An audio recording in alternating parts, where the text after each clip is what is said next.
Roma, kota yang dibangun dari darah, ambisi, dan perebutan kekuasaan. Di balik megahnya Koloseum dan angkuhnya para senator, lahir satu nama yang bakal mengubah dunia, Gaius Julius Caesar. Dia tidak lahir sebagai raja, tidak juga keturunan dewa. Cuma seorang bangsawan miskin yang tumbuh di kota, di mana kekuasaan lebih berharga dari kebenaran, dan politik lebih tajam dari pedang. Dari muda, Caesar belajar satu hal, kalau mau dihormati, berarti harus ditakuti. Kalau mau memimpin, berarti harus berani lawan orang yang berkuasa. Di umur 30-an, dia udah jadi panglima perang di Galia, wilayah yang sekarang dikenal sebagai Prancis. Di sana, dia nulis kisah perangnya sendiri dalam buku legendaris Commentari de Bello Gallico, atau Catatan Perang Galia, berisi pengalaman Julius yang dituang menjadi buku terkenal di kalangan panglima perang. Dari situ juga lahir kalimat paling ikonik yang pernah dia ucapin. Veni, vidi, vici, aku datang, aku melihat, aku menaklukkan. Satu kalimat pendek, tapi menggambarkan seluruh hidupnya. Dia menaklukkan negeri demi negeri, ngasih kejayaan buat Roma, tapi juga bikin musuh di mana-mana. Sampai orang-orang terdekatnya mulai takut.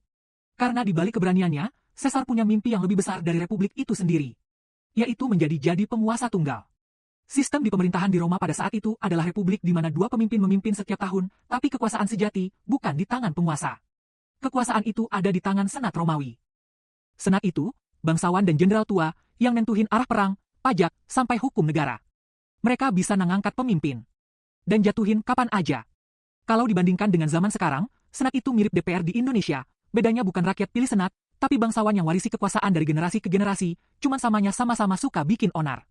Waktu Senat nyuruh Julius Caesar melepaskan pasukannya dan diperintahkan pulang ke Roma sebagai warga biasa, dia tahu.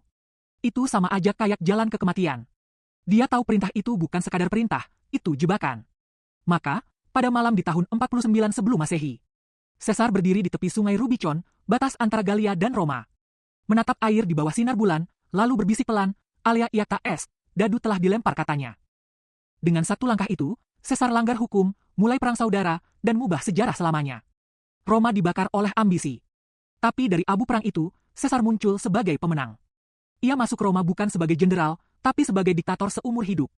Gelar yang belum pernah ada sebelumnya.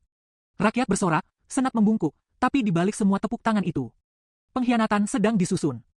Para senator berbisik di ruang gelap, kata mereka. Roma tidak butuh raja. Dan di antara mereka, ada Brutus. Murid sekaligus sahabat yang paling Caesar percaya.